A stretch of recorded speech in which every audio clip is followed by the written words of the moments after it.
आज का ये एपिसोड शुरू करने से पहले एक छोटी सी बात। क्या आप भी अपना पॉडकास्ट बनाने की सोच रहे हैं? तो एंकर ट्राई कीजिए। ये पॉडकास्ट बनाने का सबसे आसान तरीका है। नंबर 1, ये फ्री है। नंबर 2, इसमें कई सारे ऐसे टूल्स हैं जो आपको अपने फ़ोन और कंप्यूटर पर रिकॉर्ड और एडिट करने की फैसिलिटी देते हैं। नंबर 3, आप अपने पॉडकास्ट को डिस्ट्रीब्यूट भी कर सकते हैं, जिससे इसे स्पॉटिफाई और दूसरे प्लेटफॉर्म पर सुना जा सके। तो डाउनलोड कीजिए फ्री एंकर ऐप या विजिट कीजिए anchor.fm पर अपना पॉडकास्ट स्टार्ट करने के लिए। ये तो थी एक छोटी सी जानकारी, और अब शुरू करते हैं एपिसोड का सिलसिला। तो आज के एपिसोड में लीजिए सुनिए रविन्द्रनाथ टैगोर के लिखे उपन्यास चोखेर बाली के हिंदी अनुवाद आंख की किरकिरी का भाग 39, मेरी यानी समीर गोस्वामी की आवाज में।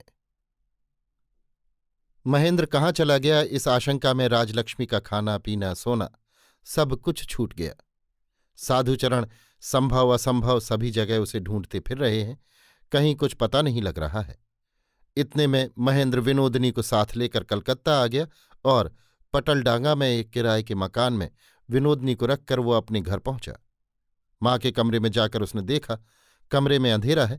लैंप की बत्ती बिल्कुल नीची करके उसके आगे गत्ते से आड़ कर दी गई है। राजलक्ष्मी रोगी की तरह बिस्तर पर पड़ी है और आशा उनके तलवों पर धीरे धीरे हाथ फेर रही है। इतने दिन बाद बहू को सास के चरणों पर अधिकार मिला है। महेंद्र के आते ही आशा चौंक कर उठ खड़ी हुई और तुरंत बाहर चली गई। महेंद्र ने जबरदस्ती अपनी सब दुविधाओं को दूर करते हुए कहा, माँ, यहां मेरी पढ़ाई ठीक से नहीं होती। मैंने कॉलेज के पास एक कमरा ले लिया है, अब मैं वहीं रहा करूंगा।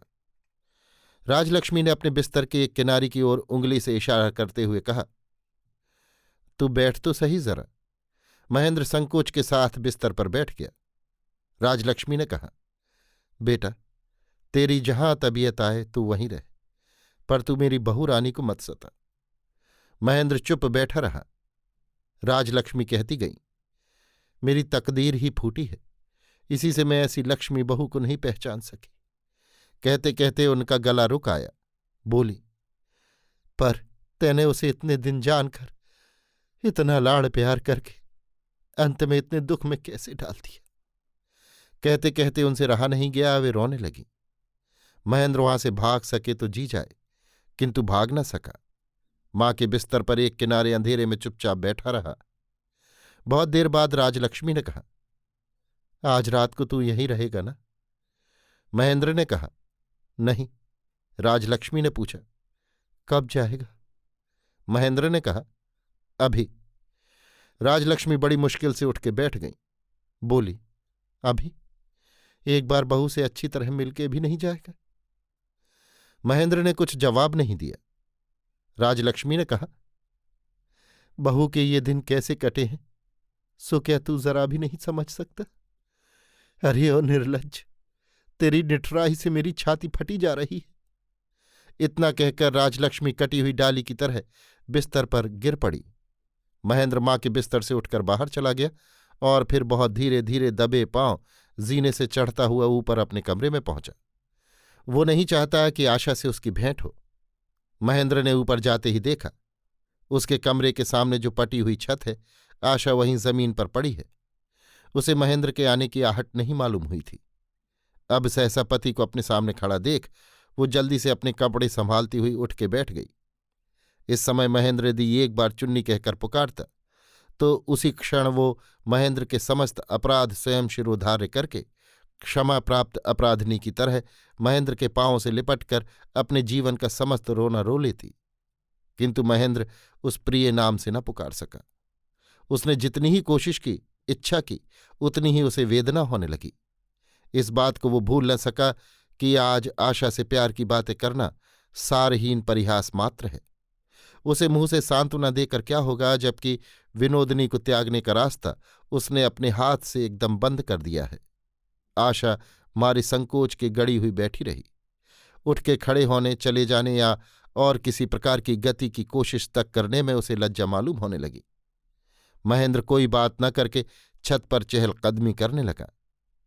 कृष्ण पक्ष के आकाश में अभी तक चांद नहीं दिखाई दिया था। छत के एक कोने में छोटे से गमले में रजनीगंधा के 2 फूल खिल रहे थे। छत के ऊपर के अंधकारमय आकाश में जो नक्षत्र चमक रहे हैं, सप्तऋषि और कालपुरुष, उनमें से बहुत से अनेक रात्रियों के अनेक निभृत प्रेमाभिनव के नीरव साक्षी रहे हैं, और आज भी वे निस्तब्ध रहकर देखते रहे। महेंद्र सोचने लगा, काश इधर बीच के कुछ दिनों की उथल पुथल को इस आकाश भरे अंधेरे से पहुंचकर अगर पहले की तरह फिर इस खुली छत पर चटाई बिछाकर आशा के पास उसी तरह सहज स्वाभाविक भाव से बैठ सकता। काश कोई सवाल न होता, कोई जवाब न होता। पहले का सा वही विश्वास, वही प्रेम और वही सहज आनंद होता। किंतु हाय, इतने बड़े संसार में ठीक उसी जगह लौटने का अब रास्ता ही नहीं रहा। इस छत पर आशा के पास चटाई के एक किनारे बैठने का अधिकार भी वो खो चुका है। अब तक विनोदिनी के साथ महेंद्र का बहुत कुछ स्वाधीन संबंध था। उसमें प्रेम करने का उन्मत्त सुख तो था, किंतु वो अविच्छेद बंधन नहीं था। और अब महेंद्र विनोदिनी को अपने हाथ से समाज वृक्ष से तोड़ लाया है। अब विनोदिनी को कहीं भी रखने की, कहीं भी लौटाने की जगह नहीं। अब तो महेंद्र ही उसका एकमात्र सहारा है। अब तो इच्छा हो या न हो, विनोदिनी का सारा भार उसे ढोना ही पड़ेगा। ये सब बातें सोच सोचकर महेंद्र का हृदय भीतर ही भीतर पीड़ित होने लगा। छत के ऊपर का वो जीवन, वो शांति, बाधाहीन दाम्पत्य मिलन की वे एकांत निभृत रातें सहसा महेंद्र को बड़े आरामदेह मालूम होने लगी। किंतु वो सहज सुलभ सुख, जिस पर एकमात्र उसी का अधिकार है, आज महेंद्र के लिए दुराशा का स्वप्न बन गया है। चिरजीवन के लिए जिस बोझ को उसने अपने सिर पर उठा लिया है, उसे उतार कर एक क्षण के लिए भी अब वो आराम नहीं कर सकता। महेंद्र ने एक गहरी सांस ली और फिर वो आशा की तरफ देखने लगा। आशा अपने निस्तब्ध रोदन से छाती भरकर निश्चल बैठी थी, और रात्रि के अंधकार ने जननी के आंचल की तरह उसकी लज्जा और वेदना को ढक रखा था। महेंद्र चहलकदमी करते करते सहसा रुककर खड़ा हो गया और मालूम नहीं क्या कहने के लिए एकदम आशा के पास जा खड़ा हुआ। आशा के सारे शरीर का खून उसके कानों में शब्द करने लगा। उसने अपनी आंखें मींच ली। महेंद्र क्या कहने आया था कुछ तय न कर सका। आखिर वो कह ही क्या सकता था, किंतु कुछ न कुछ कहे बिना वो लौट भी न सका। उसने कहा, चाबी का गुच्छा कहाँ है? चाबियों का गुच्छा रखा था गद्दी के सिराहने के नीचे। आशा उठकर कमरे के भीतर गई। महेंद्र भी उसके पीछे पीछे गया। गद्दी के नीचे से गुच्छा निकालकर आशा ने महेंद्र के सामने रख दिया। महेंद्र उसे उठाकर अपनी अलमारी के ताले में एक एक चाबी लगाकर देखने लगा। आशा से रहा नहीं गया। उसने धीरे से कहा, इस अलमारी की चाबी तो मेरे पास नहीं थी। किसके पास चाबी थी, ये बात आशा के मुंह से नहीं निकली, किंतु महेंद्र समझ गया। आशा जल्दी से घर से निकलकर बाहर चली गई। उसे डर लगने लगा कि कहीं उसका रोना महेंद्र के आगे फूट न निकले। अंधेरी छत के एक कोने में जाकर दीवार की तरफ मुंह करके वो अपने उमड़ते हुए रोने को जी जान से रोकती हुई रोने लगी, किंतु ज्यादा देर रोने का समय नहीं था। अचानक उसे याद उठाई, महेंद्र के खाने का समय हो गया है। वो जल्दी से नीचे चली गई। राजलक्ष्मी ने आशा से पूछा, महेंद्र कहाँ है बहू?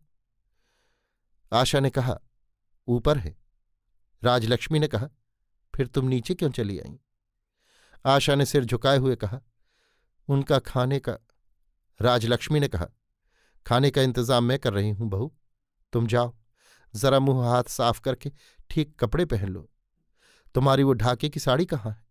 पहनकर जल्दी आओ मेरे पास, मैं तुम्हारे बाल बांध दूं। सास के लाड़ की आशा उपेक्षा नहीं कर सकती, किंतु इस साज सज्जा के प्रस्ताव से वो मारे शर्म के मर मिटी।